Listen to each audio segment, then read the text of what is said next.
This year marks the 40th anniversary of financial cooperation between China and Germany on development.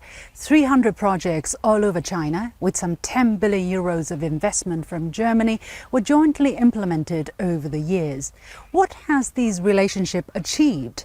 As German Chancellor Olaf Scholz is visiting China, how can the two sides build on the trust gained and strengthen their cooperation to address new challenges facing the world today? Welcome to a special edition of The Point with me, Lu Xin, coming to you from Beijing. We are going to show you the China-Germany Dialogue Forum on Financial Cooperation held at the Diaoyutai State Guest House behind me. The forum is jointly hosted by the Ministry of Finance of the People's Republic of China and the German Federal Ministry of Economic Cooperation and Development, and implemented by KfW Development Bank. I, together with my co-moderator Alexander Carius, were pleased to have been joined by Professor Stephan Klingebiel, head of the research program of Inter- and Transnational Cooperation at the German Institute of Development and Sustainability, Professor Zhu Min, vice chairman of China Center for International Economic Exchanges, Professor Jochen Kluve, director of evaluation of KfW Development Bank, and Mr. Chen, vice president of the Export-Import Bank of China.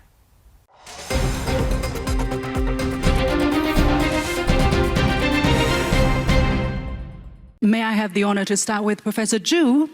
Because you were talking about the global economic situation, especially the forecast for 2024, which is higher but still not satisfactory. So what is your assessment of the prospects for economic recovery? And against this backdrop, how can China and Germany strengthen coordination and communication in terms of financial cooperation and development? I think the global economy is still in a sort of, I call it middle, sort of not very strong recovery, 3%. When I work for the International Monetary Fund, I realized anytime when we have the crisis, the after crisis growth always lower than before crisis periods, because the crisis damaged the productivity of the economy. So, for example, in 2001 to 2007, global average growth rate is 3.6%. Right after 2008 financial crisis, it's dropped to 3.1. So it's a half percentage GDP growth drop for the whole world. Now, this is a big drop. So after 2020, we expect to see the growth rates probably will remain around 2.8 to 3% for a long period, for 3-4 years. So it is not very strong. I think we understand the global economic trends on downsides. So I think this is a challenge for both, for China, for Germany, and for the whole world as well. But being a two largest economy, both have the responsibility to working hard to support a strong global economic growth. I think this is very important. So the policy coordination and macro stabilities reduce the financial risks, and all those things, I think both sides can work together and boost more investments in infrastructure, particularly in technologies, and improve the capital flow between the two countries and technology transfer between two countries and the people exchange between two countries. I think those are very important things to support the future growth and the productivity as well. We both facing challenge for lower productivity. So improve the productivity is really the key challenge for both economies, and working together, share the experience, and also will be very important way to do that. Thank you. Thank you, Chen. I just would like to pick up this argument, Professor Zhu Min. Economic development and growth has been a key feature on the development of the economic cooperation portfolio between China and Germany. Professor Klingebiel, I have a question. If you look back at 40 years of this kind of cooperation, how did that affect the kind of portfolio, the size, the nature, the design of projects that were implemented? Yeah, I think looking back at those 4 decades of China and Germany's financial cooperation, in a way it's a perfect mirror or reflection on shifts on global development paradigms in many ways. I think at the very beginning, looking at what kind of projects were supported at that time, that was very much about economic growth. Nothing wrong about economic growth, but we all learned this kind of lesson that we have limitations of the planet. So this kind of economic growth approach was expanded to a more sustainable approach where energy efficiency was playing a much more important role. The question about wastewater treatment, etc., etc. And I think what we saw over those 4 decades is also that this development paradigm shifted to going beyond the national development efforts in terms of sustainability and protecting the environment, but also to deal with global public goods. So we all know that we all have a responsibility to bring down emissions, to slow down climate change. So in this regard, I think this is probably the latest phase how China and Germany were working in this area. Let me just add 1 or 2 other aspects I find quite interesting, also an illustration for the global development discourse. First of all, I think we all know that development cooperation, it might be South-South cooperation, it might be development cooperation by Germany or other OECD countries, always depend on what partner countries are doing. And especially looking at China, this is a perfect illustration. So financial cooperation, I think it's great to see that financial cooperation was able to facilitate, to support, but it depends mainly on the partner countries. And the second point, and it was already highlighted several times, financial cooperation is crucial in many regards, investments, infrastructure, but this kind of combination to combine it with knowledge interaction, knowledge sharing. I mean, what we are doing here as a series of conferences, etc., is exactly about this. Absolutely. It's very interesting. Me personally, this is the first time I touch on this subject, and I've learned so much as well. And it's touching. It's touching as well, right? It touches, it's a human story. But so far, we have heard very much the German side of the story. For instance, the role of the KfW. We have the representative of the China Exim Bank. And so as an important participant also in China-Germany financial cooperation over the past 40 years, what has been your role? And could you share with us some of the successful cases and experience that you can draw upon the 40 years? In terms of economic and financial structure, there are many similarities and commonalities between China and Germany. In the economic field, both sides place great emphasis on the real economy, with the manufacturing sector accounting for over 20% in both countries. The role of exports in promoting economic growth is manifest. In the financial sector, the banking industries are dominant. Additionally, the public financial sector has made many fruitful attempts to facilitate the transformation and upgrading of small and medium-sized enterprises in the two countries. From a comparative study perspective, there is a strong sense of order in the financial systems of both countries, meaning various types of financial institutions, including commercial banks, policy banks, and local banks, play a role in different fields and at different levels. The Export-Import Bank of China, China Exim Bank, and KfW Development Bank are both witnesses and participants in China-Germany financial cooperation. Since 1995, just the second year after the establishment of China Exim Bank, it has been entrusted by China's Ministry of Finance to on-lend German government loans, promotional loans, as well as energy efficiency and renewable energy loans. Up to now, there have been approximately over 190 such loan transactions, totaling close to 6 billion euros. The funds are mainly used for public sectors such as environmental protection, healthcare, and education. One representative project is the Hengshui Lake Wetland Conservation and Management Project, which is a very important example of China-Germany cooperation in biodiversity and sustainable natural resource management. We have introduced advanced governance concepts, further enriched local biodiversity, effectively improved the local ecological environment, and practice the concept advocated by President Xi Jinping that lucid waters and lush mountains are invaluable assets. 绿水青山就是金山银山的理念。 Furthermore, we have had extensive collaboration with KfW in areas including ship finance and the third-party market cooperation. Reflecting on the cooperation between the two sides over the past 30 years or so, I believe there are three aspects worth summarizing in terms of experience. One is the commitment to core responsibilities. Both sides have devoted themselves to making the promotion of international economic cooperation the starting point of their collaboration. Second is the financial support for the real economy. We have learned from the valuable experience of the German side and made the manufacturing industry a key focus of our work. As of now, the outstanding balance of China Exim Bank's loans to the manufacturing industry has reached nearly 2 trillion yuan, accounting for over 40% of the bank's total domestic loans. Furthermore, we emphasize the provision of long-term and stable sources of funding for people's livelihoods and environmental protection.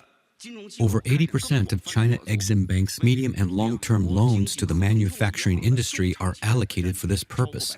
In the future, we also hope to carry out broader cooperation with German financial institutions, such as KfW, to make more fruitful attempts for the economic cooperation between the two countries. Thank you. Thank you. Thank you. Mr. Chairman, you just outlined also different types of projects developed over the past 40 years. I have one question to Professor Kluve, and given your background as the person in charge for project evaluation at KfW, if you look back at 4 decades of cooperation, what kind of effects and impacts these projects had? We heard in the opening speech a little bit something like nudging effects that even small-scale projects can have on larger developments. Is there anything that you would like to share and highlight, maybe, of also describing a little bit the change over time? No, I think the thing I want to highlight is that across sectors what we see is the model of cooperation, of both mutual respect and integrated approaches is something that we see very strongly. If we look overall at the evaluation results of these 40 years of cooperation, China, Germany, the results are extraordinarily successful. So we have success ratings on all our projects worldwide, and the projects with China are 4 times more likely to be in the excellent category than any other country. So that's very notable. The key drivers, when we look into that, what's behind that, are both on the side of the impact of the project and their sustainability. So it's both the scope that they are able to attain and the way, when we evaluate, we come 2, 3, 4 years after the completion of the project, we see, is the infrastructure still running? Does it achieve the objectives it had? And we see that is overall the case. So we have a very strong partner who's able to implement this. And it has to do, in my perspective, it's an integrated approach. We have top-level commitment, but we have solutions tailor-made to the local context. And I think that is definitely key in the successes that we've seen here. Thank you. What can that success, I mean, that leads me to think about it, because just now, Professor Kluve, you also talked about making evaluation, make it replicable so that more countries, more regions, and then more countries in the world can also use these experience and apply into their developmental programs. I would like to direct the next question to Professor Zhu Min here, actually, to get your insight, and Mr. Kluve, you can react later. How can China-Germany cooperation in development field over the past 40 years be emulated or promoted so that the global cause in sustainable development can also benefit? Where do you think can some synergy, some experience can be drawn there? This is a very good question. I would like to quote and support my panelists here. I think he mentioned in terms of project designing 2 fundamental principles. Number 1, in line with China's economic development. You see, it's very interesting. The whole project started in 1987 with the manufacturing, because China started from manufacturing, right? But then moved to subway in Shanghai, moved to railway electrified in Harbin to Dalian, moved to infrastructure, moved to urban, then moved to sustainability, right? Water, sewages, air pollution in Beijing. You can see this is just in line with China development. But you also mentioned the second very important dimensions, also in line with a global development frontier. I think this is very important. If you're looking for all those things, really the lighthouse in China's economies, because it's a lot of firsts. The first subway in Shanghai in China, right? The first railway electrifies, which are 900 kilometers, which is quite long. I mean, the air pollution, the sewage, garbage disposal, all those things. The first means you have to be in line, a frontier of a global development. I think those are two principles. So we're looking forward. China grew dramatically. China no longer the 40 years ago. But we still have to target our cooperation into the global frontier and China's frontier in terms of economic development. I think that's principle my panelists mentioned very well. I just want to support those issues. In that sense, carbon neutrality, green become the key area. Yeah, I'm happy to come back, but I should stop here. Yeah. Just pick up on this and hand over to Professor Klingebiel.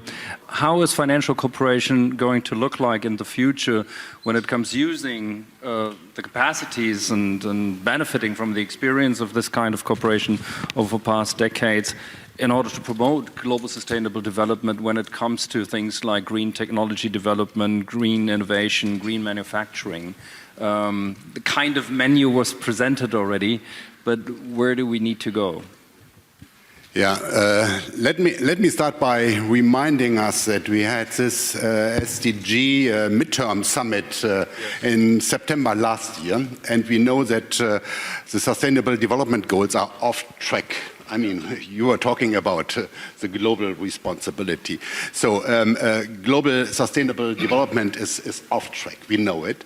And there's something like a common responsibility, Germany, China, other countries. But just looking at what China can do, we all understand that what China is doing is a significant contributor in many developing countries. So what China is doing is really affecting Pakistan, is affecting countries in Africa, etc. And I think in this regard, we all need to understand China's development initiatives, Belt and Road Initiative, Global Development Initiative, and others. And this is really affecting national priorities in partner countries, but it's also affecting the global discourse in many regards. And I think one aspect, and I think this is really important, also looking at the implementation of the SDGs, is that infrastructure investment is important. It was neglected in development cooperation for quite a while, and in a way, Belt and Road is showing us how important this is, and this gap needs to be filled. Let me add one or two other aspects. I think it's too early to talk about a future Agenda 2030 or future SDGs. We need to deliver on this at the same time, and that's a bit looking at the world how it is today. What is important when we are kicking off those discussions, that we do it in a collaborative way. And I think to see that Germany, China last year signed this 3-year action plan is a good indication. There's also this kind of, and now I'm speaking pro domino, room for academic actors to think already ahead.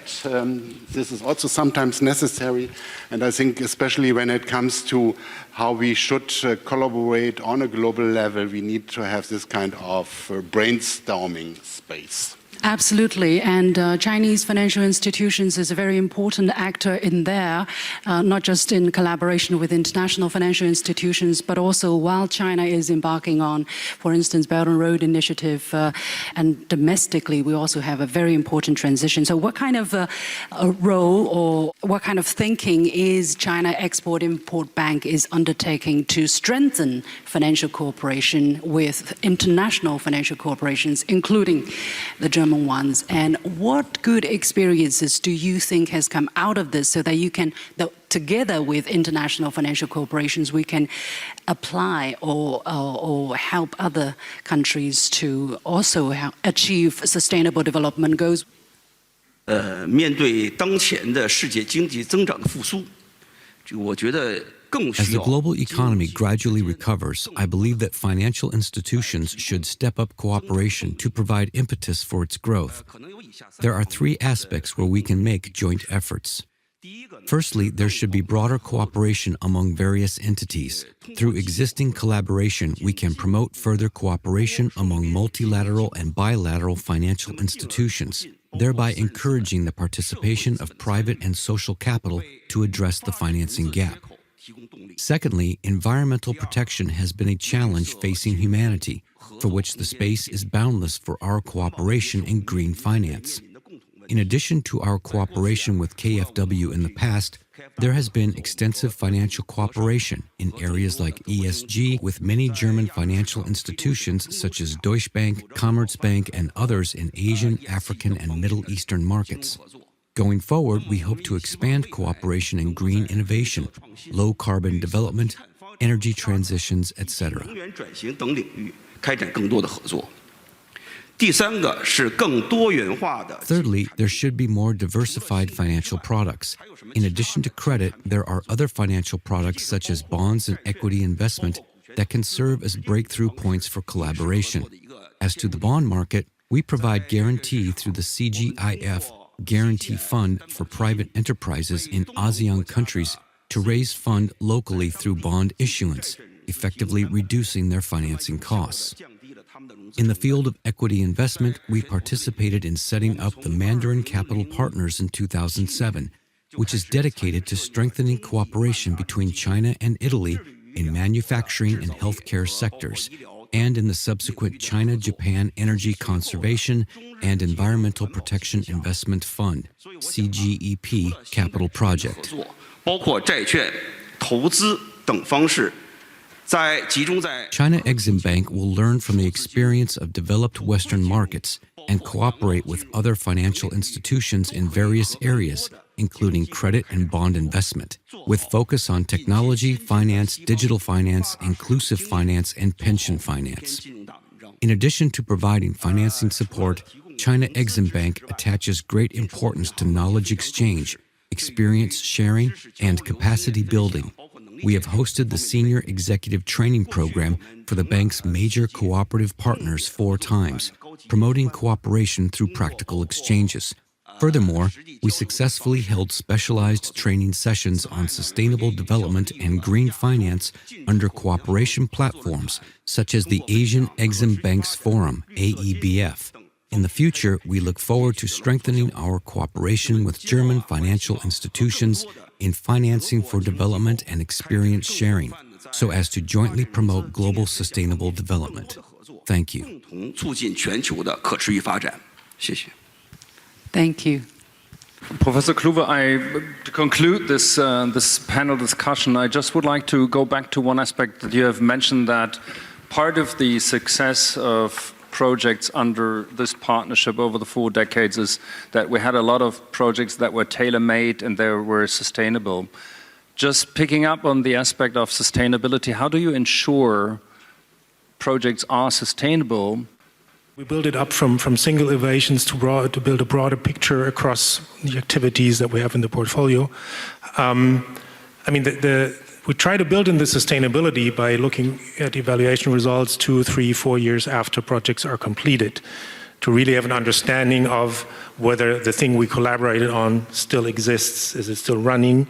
Well, and the extraordinary examples we've seen in the collaboration between China and Germany reflects on that, how the fortitude of a partner, the dedication of a partner contributes to that.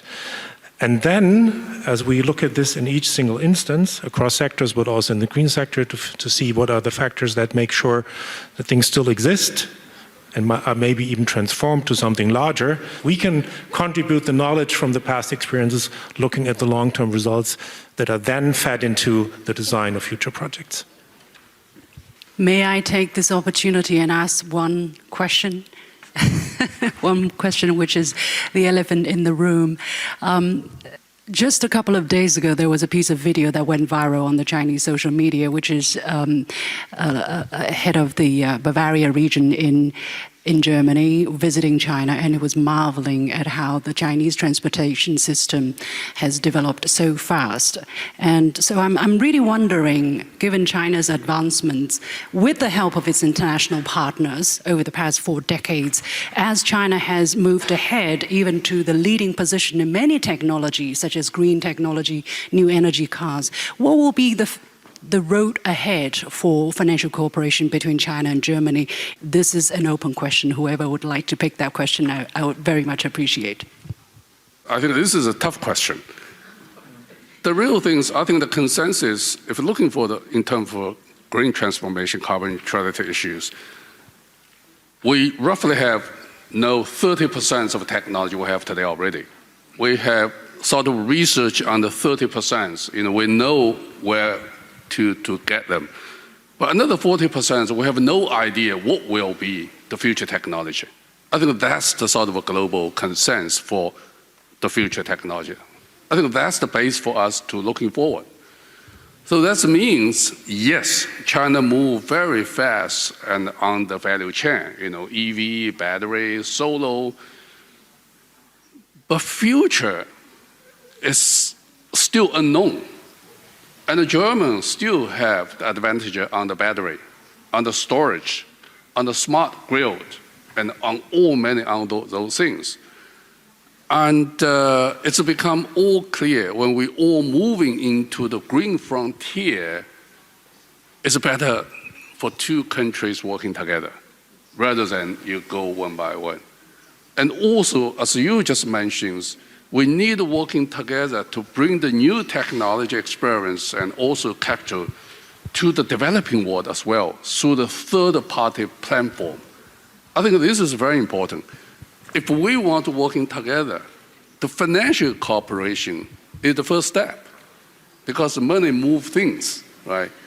So I think, yes, China moved quite dramatically in the 40 years, but there's still a long way to go.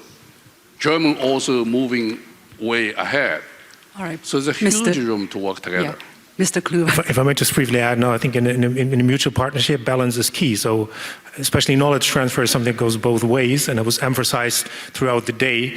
Working together towards global goals is key to this partnership as well. Thank you. Yeah. Just briefly to draw on what you were saying, I think this kind of, we need to have a better dialogue on norms and standards of financial cooperation, or in a broader sense, development cooperation. I think this is very often needed. We know that we have not really many global fora to discuss it. China just joined a bit more than 1 year ago the Global Partnership for Effective Development Cooperation, which is to some extent a global partnership, but this kind of global dialogue on norms and on standards, how Germany is doing those things, how China is doing it, I think is very much needed, also very much in line with the 3-year action plan Germany and China signed last year. Thank you so much. I took the liberty. I hope this was helpful, certainly very helpful to me. So once again, a warm round of applause to our panelists, Professor Klingebiel, Professor Zhu, Professor Kluve, and Mr. Chen. Thank you. Thank you.